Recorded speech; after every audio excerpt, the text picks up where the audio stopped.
My name is Kelly Harmon, and I'm going to be discussing my community action project today.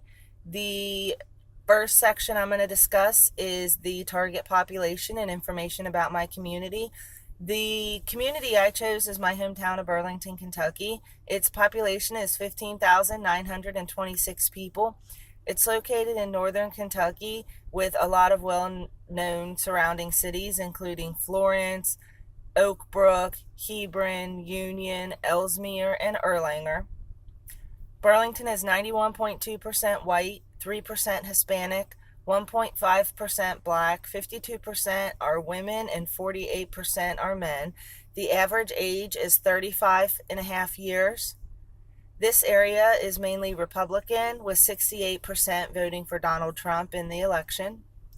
Jane's Saddlebag is a farm with activities such as a petting zoo. There's also Big Bone Lick, where you can look at the bison and walk the trails, and that's a national state park. So those are just some things that are kind of close that a lot of people like to do. Burlington is also only about 20 minutes away from downtown, so activities like Newport on the Levee, Reds games, Bengals games, aquarium, the WBN fireworks are every year.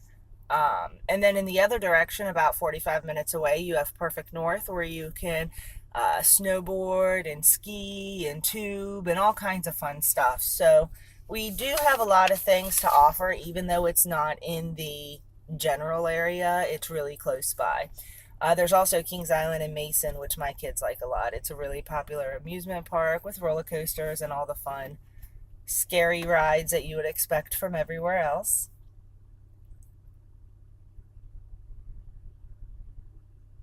So not everyone, though, can enjoy them because of the cost of living. It's so high. And these are things that are luxuries to some people, but for someone who is low income or a single parent, you can't give these things to your kids. Sometimes I can't even send mine on field trips at school, which is really sad. But there are little steps that we can take to make this better. Some of the main problems in Burlington, I think, are poverty, drugs, and lack of public housing and quality school districts. That's my biggest thing, because I feel like our kids should be able to go to whatever school they want. They shouldn't just have to go to a school district because that's the only area their family can afford. They're losing out on very quality education and possibly the drive to go to college. If they're not happy with their elementary, middle school, or high school experience, they're less likely to go to college or further their career beyond what's required. The main concern, though, I chose to focus on is the lack of housing and quality school districts, because I think that's the most important. I chose this over the other for personal reasons. When my daughter was being bullied at her school, all she wanted to do was leave. And we were running into the problem where we didn't know where to go. And she had 3 or 4 friends in the school district, in Union, Cooper High School, and she was really excited about going. But it's a more upscale area. Luckily, I found a place, but there was literally one place that I could fit my whole family in and that accepted the housing vouchers. And it worked out for us. But it was really a struggle. And if we would have just been living right across the street, literally right across the street, she would have went to a completely different school. In the end, it worked out for us, but there's so many people that struggle with this problem.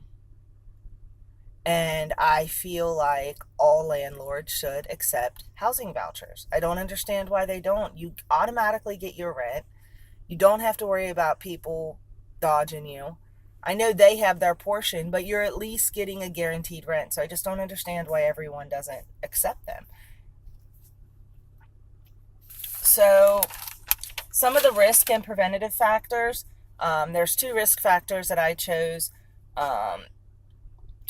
The lack of affordable housing could result in homelessness, and that housing quality and location have both been linked to both physical and mental health. Predisposing, enabling, reinforcing factors that impact the risk factors for lack of affordable housing can result in homelessness. A predisposing factor would be that some people just might not know about HUD. They might not know about the housing program. They might not understand how it works. They might not qualify. Um, and then again, another one is they might make too much money to qualify for the program, but not enough to raise their family.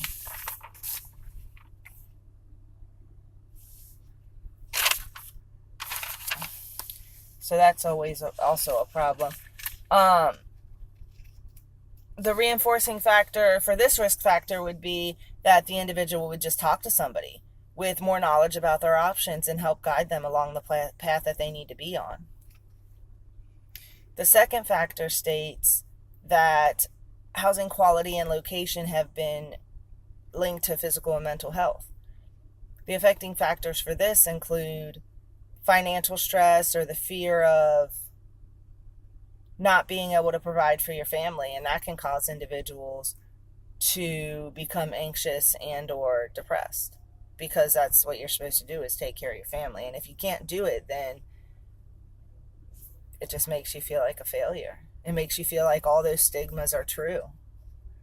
At least for me personally, it does.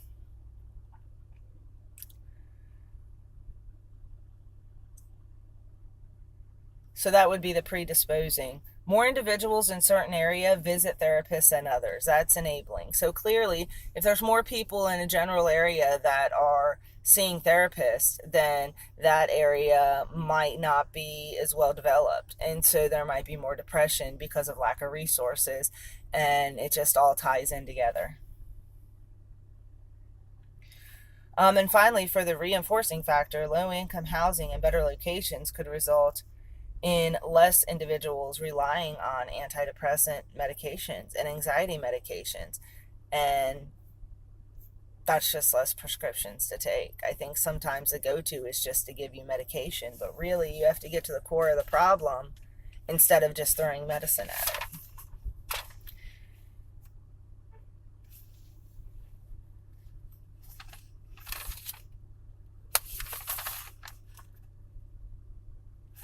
Some community resources that are available. There are a lot in our area, and there's three in particular that I wanted to mention. So St. Vincent de Paul is it's a thrift store, but it's also a church, and they're really big with the community. They help with rent payments. They provide housing vouchers. I mean, not housing vouchers, I'm sorry. They provide furniture vouchers for people who have just gotten a home. They have clothes like a normal thrift shop, and they're just really great with the community. So that would be one person that I would select. Also, the First Church of God in Burlington. They do a lot of really great things for the community, and they actually are who was involved in my service project, which I'll talk about later, and a future service project that I've already signed up for. So they come around and they take the kids to church on Sunday and Wednesdays, and they have a tent day where they go up to the park at our apartment complex, and they will provide a meal and activities and fun stuff for the kids. So that's really exciting. And that is also where I held my service project with them. And then the Boone County Department of Housing is obviously a great place to go to find all the information you need. They have lists of landlords that have available units, and it's just overall a really good people. And when I'm having my hardest times, those are normally the organizations that I reach out to. So while more low-income housings are being built, many landlords are afraid to accept vouchers because of the stigma surrounding housing tenants. Many think that they are non-paying and a liability and a risk, when really the truth is that they actually provide rent security, along with many other benefits that go with working with the government. Everything you don't have as a tenant, you don't have to worry about things not being made right because there's an annual inspection, and they're so strict. Like, even windows have to be a certain height from the ground. So when you move into a housing unit, you're not moving into a slum, which a lot of people think. You're actually moving into a well taken care of place because they have to by the state. they're proven, they have to. So your stuff is going to work. You're not going to have to, yeah, there might be some drugs, but there's drugs everywhere. You can't avoid that. And they shouldn't be linked to people on housing, because people not on housing do them just as much. And the stigma is what has to end, because people need to accept these vouchers. There's nothing worse than not having a place for your kids to sleep. I've never come to that part, but I've been close. So that's why I feel like these things need to be addressed. They really do. And it is my hope that through this learning project and maybe getting word and awareness out, maybe somebody watching this knows landlords and can get the word out that this is something that needs to happen for the better of everybody. So that's my community access project. And now I'm going to talk a little more about my service learning project that I worked on. So for my service learning project, I wanted to focus on educating the community on the housing choice voucher program. And I live in a housing unit, so the tenants around me already knew about it. But I thought that if I joined efforts with the First Church of God, and on Sundays on Saturday mornings they hand hot chocolate and pastries out to the kids. So I participated in that because at the end of the day, no matter how, I've said this a lot in my papers, but kids are kids, and they should be able to have these fun things without having to worry about where they're going to live. They're 7 and 8 and 9 and 3 and 10, and the last thing they need to worry about is if they're going to be homeless. So giving them a cup of hot chocolate and a donut to take the stress off of maybe home life, that's really cool. And I really appreciate the church coming up and doing that for us. They also give us food that's left over, so the kids bring back snacks and they feel like they're helping out. And then it's just really nice. So I did that. And in addition to that, I made pamphlets that talked about housing for people to hand out to their family or friends. And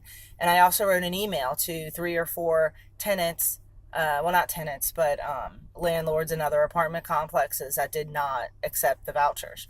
So I got the word out that way. So that's really what I did for my service learning project. I put a pamphlet out for everyone to have. I printed about 10 or 15 of them. And then I also sent the emails out, which will be in my attachments. But for the fun part, I helped give the kids hot chocolate so that they could have, a really good morning. And it was nice. And we have a tent day, like I mentioned in the paper, where they provide a meal. They'll come and cook out and face paint and do all kinds of fun stuff with the kids. And so I'm doing that next Thursday as well, to be involved. So I just feel like these are all things that can be addressed. They're all things that can be fixed. But it takes more than one person making a video. It takes a combined effort of everybody. Even if you don't qualify for housing, still help the effort for your fellow community, for your fellow, just your neighbors. Everyone deserves a quality place to live. Everyone deserves a quality education. Thank you guys again for taking the time to watch this. I really appreciate it. It's been a great semester, and I really hope and wish everyone the best on their journey. And I hope you accomplish all of your goals and that you have a wonderful summer. Thank you very much.